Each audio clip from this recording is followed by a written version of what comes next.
So, can you tell me about your clinical background and your path to becoming a nurse practitioner?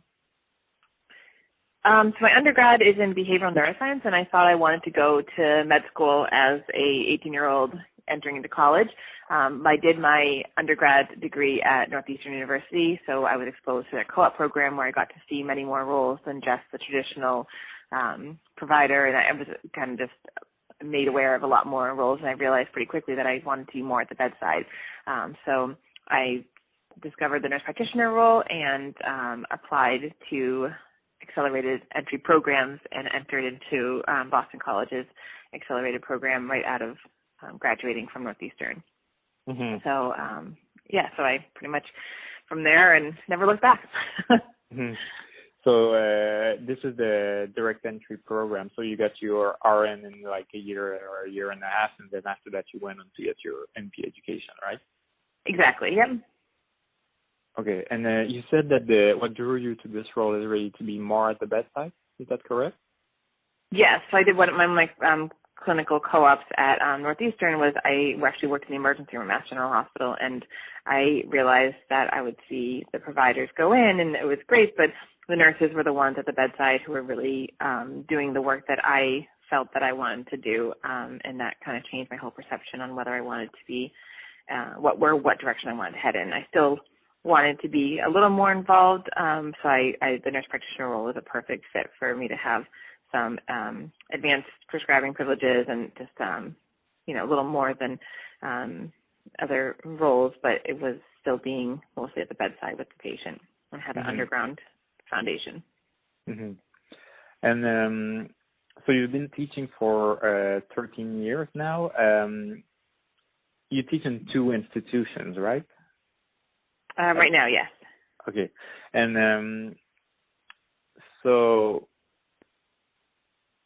there are 2 different programs that you're working with. Are they requiring students, are they direct entry programs, or are they like programs for traditional students who have been nurses for a little while and then come back to school? So each one's different. So MGH IHP is an accelerated program, so they either are direct entry ABSN students or direct entry nurse practitioner students. So in either case, they have a degree in something else, but they are not nurses yet, and they leave with either a bachelor's or a master's in nursing. And at Rivier University, these are more traditional students that have been nurses and are pursuing advanced education. Mm-hmm. All right. So you have experience teaching both population? Yes. Good. In your words, could you tell me what is clinical judgment?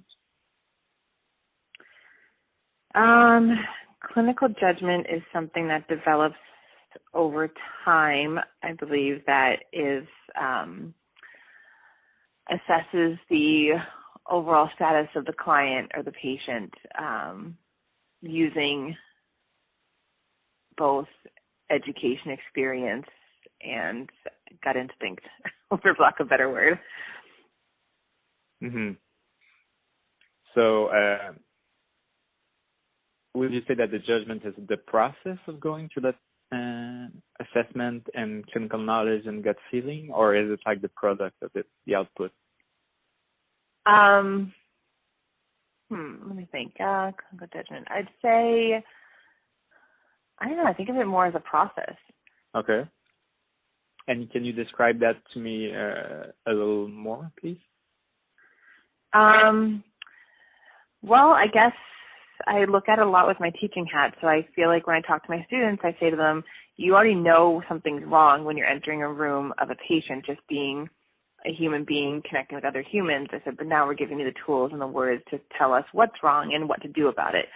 So I feel like that clinical judgment is that process of going in to assess the patient and being able to kind of go through that list in your head of like what you're looking for and what you're concerned with, and it's going through kind of like a flow chart in your own mind to get to a place where you're like, okay, these are the 4 things I want to look further into, or, kind of making that assessment and those judgments based on the situation and any other information you have.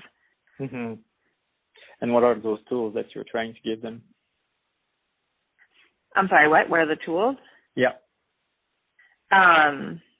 For the students, I mean, there's a number of different things. I mean, I think they need to understand so many different pieces of it. So when I'm going in to see a patient and trying to give my own clinical judgment, I'm thinking about any lab work I know about, any past medical history, so any of the data that I have ahead of time. But then I'm also assessing the patient, looking at them with my own eyes, which is one of the reasons I have a hard time with wrapping my head around telemedicine, because I feel like there's so much that you get when you're just in the room with the patient and you observe how they may reposition themselves in bed or how they struggle to get up, or it's those little nuances that are a really big part of it, in my opinion, that really can help with the clinical judgment. So it's not just physical assessment, but it's knowing background material and emotional assessment, I think, along with it. Mm-hmm. And then you said that your clinical knowledge came into play, but also your gut feeling? Yes. So the clinical knowledge, what is this about? So I think the clinical knowledge is something that can be quantified. It's something that they're learning in school, that we can check our boxes off with and know that we have covered X, Y, and Z in class or in practicums or whatnot. So the clinical knowledge is kind of the things that we can read in the book, we can memorize, or we can utilize or apply to situations, and that's through either didactic or different methodologies of learning, but clinical and whatnot. But it's the education that they are receiving. And what is the gut feeling? The gut feeling, I don't have good words to describe it research-wise, but I think it's just that it's that human connection or human approach that when you make eye contact with a patient and being present with the patient, some of those really, really basic fundamentals of being a nurse is that you walk into a room and you're present with the patient. You pick up on so many nuances and details. So it's that, you just know something's not right or something's not clicking or something's not fitting, or you have just a feeling about something going on, but you listen to that and explore it more. So I think that it's a combination, certainly, because I don't want students to jump on their emotions, which can be altered based on their own anxieties and own preconceived notions. But I think it's really important that they listen to that inner voice and don't ignore when something doesn't feel right. Mm-hmm. But it's kind of being attuned to your patient. Yes, being present and being in tune. Yes, yep. Okay. And from your experience, what is good clinical judgment in a nurse practitioner? I think good clinical judgment is using the holistic approach to the patient, being able to assess the entire patient, not just their symptoms. And so many times patients come in and I see on my sheet that they're coming in with lower back pain, and we end up talking more about their anxiety and depression after losing a job or losing a spouse, or there's so many underlying issues that if I just went off my list of you're in for back pain, we're addressing back pain, it's more, there's so much more to the story. It's not just a simple cut and dry picture, and that's really the true essence of it, that there's so much more going on behind the scenes that needs to be addressed. Mm-hmm. So it's going beyond the symptoms and really taking the whole story or the whole picture into account. Exactly. Yeah. Anything else that defines a good clinical judgment to you? I think good clinical judgment requires a person to be level-headed and to be able to communicate effectively so that they can get their message across to either their client or other providers that they're consulting with. So I think that it's a number of different pieces, but I think that's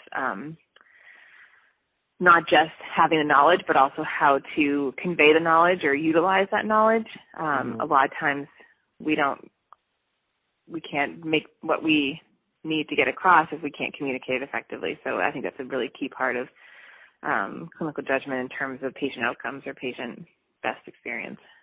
Mm-hmm. And do you think there's a difference between what's expected of RNs and NPs regarding clinical judgment? I think it depends on the program and depends on the student. I think one of the hardest things that I find in teaching in direct entry programs is that students will say, well, I don't want to do this. I want to be a nurse practitioner. I don't want to be just a nurse. And that